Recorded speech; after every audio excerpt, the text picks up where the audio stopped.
ಎಲ್ರಿಗೂ ನಮಸ್ಕಾರ. ಇವತ್ತು ನಾವೊಂದು ತುಂಬಾನೇ ಇಂಟ್ರೆಸ್ಟಿಂಗ್ ವಿಷಯದ ಬಗ್ಗೆ ಮಾತಾಡೋಣ.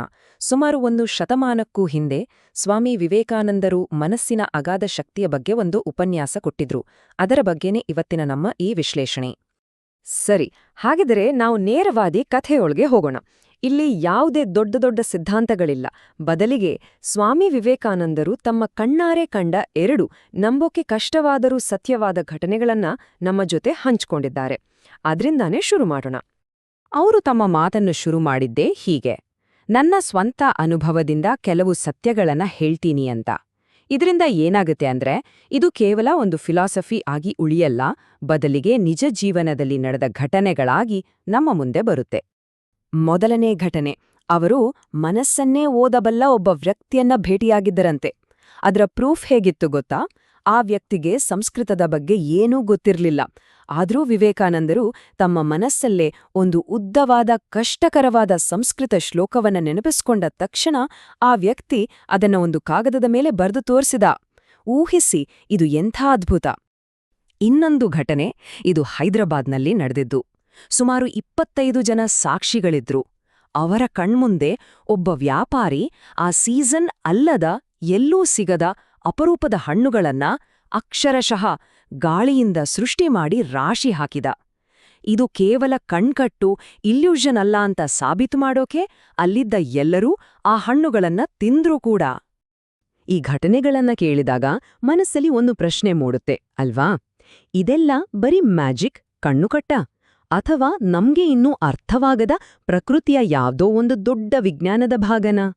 ವಿವೇಕಾನಂದರು ಹೇಳೋದು ಇದೆಲ್ಲ ಸೂಪರ್ ನ್ಯಾಚುರಲ್ ಪವರ್ ಅಂತೇನೂ ಅಲ್ಲ, ಇದೆಲ್ಲ ನೈಸರ್ಗಿಕ, ಆದರೆ ಮನಸ್ಸಿನ ವಿಜ್ಞಾನದ ನಿಯಂತ್ರಣದಲ್ಲಿದೆ ಅಂತ. ಸೊ ಈ ವಿಭಾಗದಲ್ಲಿ ಆ ರಹಸ್ಯ ಏನು, ಆ ಸಾರ್ವತ್ರಿಕ ಮನಸ್ಸು ಅನ್ನೋ ಕಾನ್ಸೆಪ್ಟ್ ಏನು ಅಂತ ನೋಡೋಣ. ಈ ವಿಜ್ಞಾನಕ್ಕೆ ಅವರು ಕೊಟ್ಟ ಹೆಸರು ರಾಜಯೋಗ. ಇದರ ಮೂಲಭೂತ ಐಡಿಯಾ ತುಂಬಾನೇ ಸರಳ. ಮನುಷ್ಯನ ಎಲ್ಲ ಅಸಾಧಾರಣ ಶಕ್ತಿಗಳು, ಈ ಸೈಕಿಕ್ ಪವರ್ಸ್ ಅಂತೀವಲ್ಲ, ಅದೆಲ್ಲ ಹೊರಗಿನಿಂದ ಬರೋದಲ್ಲ, ನಮ್ಮ ಮನಸ್ಸಿನಲ್ಲೇ ಇದೆ. ಅದನ್ನ ನಾವು ಸರಿಯಾಗಿ ಅಧ್ಯಯನ ಮಾಡಿ ಅಭ್ಯಾಸ ಮಾಡಿದ್ರೆ ನಾವು ಅದನ್ನ ಬೆಳೆಸ್ಕೊಳ್ಬಹುದು. ಹಾಗಾದ್ರೆ ಇದ್ರ ಹಿಂದಿನ ಅತಿ ಮುಖ್ಯವಾದ ಪಾಯಿಂಟ್ ಏನು ಅಂದ್ರೆ, ನಮ್ಮೆಲ್ಲರ ಮನಸ್ಸುಗಳು ಬೇರೆ ಬೇರೆ ಅಲ್ಲ, ನಾವು ಪ್ರತ್ಯೇಕ ಅಲ್ಲ. ಇದನ್ನ ಹೀಗೆ ಅರ್ಥ ಮಾಡ್ಕೊಳ್ಬೋದು: ಒಂದು ದೊಡ್ಡ ಸಮುದ್ರದಲ್ಲಿ ಸಾವಿರಾರು ಅಲೆಗಳಿರ್ತೆ ಅಲ್ವಾ? ಪ್ರತಿಯೊಂದು ಅಲೆ ಬೇರೆ ಬೇರೆ ಕಂಡ್ರೂ ಅವೆಲ್ಲ ಅದೇ ಸಮುದ್ರದ ಭಾಗ. ಹಾಗೇನೆ ನಮ್ಮೆಲ್ಲರ ಮನಸ್ಸುಗಳು ಒಂದೇ ಒಂದು ಸಾರ್ವತ್ರಿಕ ಪ್ರಜ್ಞೆಯ ಭಾಗ. ಅದಕ್ಕೆ ನಾವು ನಿರಂತರವಾಗಿ ಕನೆಕ್ಟ್ ಆಗಿರ್ತೀವಿ. ಸರಿ, ಈ ಸಾರ್ವತ್ರಿಕ ಮನಸ್ಸು ಅನ್ನೋ ಐಡಿಯಾ ನಮ್ಮ ದಿನನಿತ್ಯದ ಲೈಫ್ನಲ್ಲಿ ಹೇಗೆ ಕೆಲಸ ಮಾಡುತ್ತೆ ಅಂತ ನೋಡೋಣ. ನಾವು ಒಬ್ಬರ ಮೇಲೆ ಬೀರುವ ಪ್ರಭಾವ, ನಮ್ಮ ಅಸ್ತಿತ್ವದ ಶಕ್ತಿ, ಅದರ ಬಗ್ಗೆ ಮಾತಾಡೋಣ. ಈ ಸ್ಲೈಡ್ ನೋಡಿ, ಇದು ತುಂಬಾನೇ ಇಂಟ್ರೆಸ್ಟಿಂಗ್ ಆಗಿದೆ. ನಮ್ಮ ಸಂವಹನದ ಪ್ರಭಾವವನ್ನು ಇದು ತೋರಿಸುತ್ತೆ. ವಿವೇಕಾನಂದರ ಪ್ರಕಾರ ನಾವು ಏನ್ ಮಾತಾಡ್ತೀವಿ, ನಮ್ಮ ಮಾತುಗಳು, ನಮ್ಮ ಜ್ಞಾನ, ಇದೆಲ್ಲ ನಮ್ಮ ಪ್ರಭಾವದ 3ನೇ ಒಂದು ಭಾಗ ಅಷ್ಟೇ. ಹಾಗಿದ್ರೆ ಉಳಿದ 3ರಲ್ಲಿ 2 ಭಾಗ ಎಲ್ಲಿಂದ ಬರುತ್ತೆ? ಅದನ್ನೇ ಅವರು ವೈಯಕ್ತಿಕ ಆಕರ್ಷಣೆ ಅಥವಾ ಪರ್ಸನಲ್ ಮ್ಯಾಗ್ನೆಟಿಸಮ್ ಅಂತ ಕರೆದಿದ್ದು. ಅಂದ್ರೆ ನಾವು ಮಾತಾಡದೇ ಇದ್ರೂ ನಮ್ಮ ವ್ಯಕ್ತಿತ್ವದಿಂದ, ನಮ್ಮ ಎನರ್ಜಿಯಿಂದ ಬೇರೆಯವರ ಮೇಲೆ ಬೀರುವ ಒಂದು ಅಗೋಚರ ಶಕ್ತಿ. ಈ ವ್ಯತ್ಯಾಸ ನಮ್ಮೆಲ್ಲರಿಗೂ ಅನುಭವಕ್ಕೆ ಬಂದಿರುತ್ತೆ ಅಲ್ವಾ? ಕೆಲವರು ತುಂಬಾ ಚೆನ್ನಾಗಿ, ಅದ್ಭುತವಾಗಿ ಮಾತಾಡ್ತಾರೆ, ಆದ್ರೆ ಅವ್ರ ಮಾತು ಮನ್ಸಿಗೆ ನಾಟೋದೇ ಇಲ್ಲ. ಇನ್ನೊಬ್ರು ತುಂಬಾ ಸರಳವಾಗಿ ಮಾತಾಡ್ತಾರೆ, ಆದ್ರೆ ಇಡೀ ರೂಮ್ ಮಂತ್ರಮುಗ್ಧವಾಗಿ ಕೇಳುತ್ತೆ. ಅವರ ಮಾತಿನಲ್ಲಿ ಒಂದು ಶಕ್ತಿ ಇರುತ್ತೆ. ಅದೇ ವೈಯಕ್ತಿಕ ಆಕರ್ಷಣೆಯ ಆಟ. ಸೊ ಈ ವೈಯಕ್ತಿಕ ಶಕ್ತಿ ಅಷ್ಟೊಂದು ಇಂಪಾರ್ಟೆಂಟ್ ಆಗಿದ್ರೆ ಇದರ ಮೂಲ ಎಲ್ಲಿದೆ? ಇದು ಎಲ್ಲಿಂದ ಬರುತ್ತೆ? ಈ ವಿಭಾಗದಲ್ಲಿ ಶಕ್ತಿಯ ಆ ನಿಜವಾದ ಮೂಲ ಯಾವುದು ಅಂತ ಹುಡ್ಕೋಣ. ವಿವೇಕಾನಂದರು ನಮ್ಮ ಅಸ್ತಿತ್ವವನ್ನು 3 ಹಂತಗಳಲ್ಲಿ ವಿವರಿಸಿದ್ದಾರೆ. 1, ಭೌತಿಕ ಜಗತ್ತು, ಅಂದ್ರೆ ನಮ್ಮ ದೇಹ, ನಾವು ನೋಡುವ ವಸ್ತುಗಳು. ಇದು ಸ್ಥೂಲವಾದದ್ದು. ಅದಕ್ಕಿಂತ ಒಂದು ಹಂತ ಸೂಕ್ಷ್ಮವಾದದ್ದು, ನಮ್ಮ ಆಲೋಚನೆಗಳ, ಮನಸ್ಸಿನ ಜಗತ್ತು. ಇವೆರಡಕ್ಕಿಂತ ಅತ್ಯಂತ ಸೂಕ್ಷ್ಮವಾದದ್ದು ಆಧ್ಯಾತ್ಮಿಕ ಜಗತ್ತು. ಅದೇ ಮೂಲ.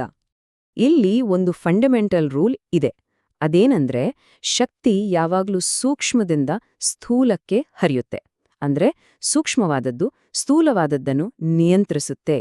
ಆತ್ಮ ಮನಸ್ಸಿನ ಚಲನೆಗೆ ತರುತ್ತೆ, ಮನಸ್ಸು ದೇಹವನ್ನ, ದೇಹ ಮನಸ್ಸನ್ನಾಗ್ಲಿ, ಮನಸ್ಸು ಆತ್ಮವನ್ನಾಗ್ಲಿ ಕಂಟ್ರೋಲ್ ಮಾಡೋಕೆ ಸಾಧ್ಯವಿಲ್ಲ. ಶಕ್ತಿಯ ಹರಿವು ಯಾವಾಗ್ಲೂ ಒಂದೇ ದಿಕ್ಕಿನಲ್ಲಿ. ಇದೆಲ್ಲ ನಮ್ಮನ್ನ ಈ ವಿಶ್ಲೇಷಣೆಯ ಕೊನೆಯ ಮತ್ತು ಬಹುಶಃ ಅತಿ ಮುಖ್ಯವಾದ ಭಾಗಕ್ಕೆ ಕರ್ಕೊಂಡ್ಬರುತ್ತೆ. ಆ ಶಕ್ತಿಯನ್ನ ನಮ್ಮೊಳಗೆ ನಾವು ಹೇಗೆ ಬೆಳೆಸ್ಕೊಳ್ಳೋದು, ನಮ್ಮ ಆಲೋಚನೆಗಳನ್ನ ಅವು ಹುಟ್ಟಿದ ಜಾಗದಲ್ಲೇ ಹೇಗೆ ಕಂಟ್ರೋಲ್ ಮಾಡೋದು.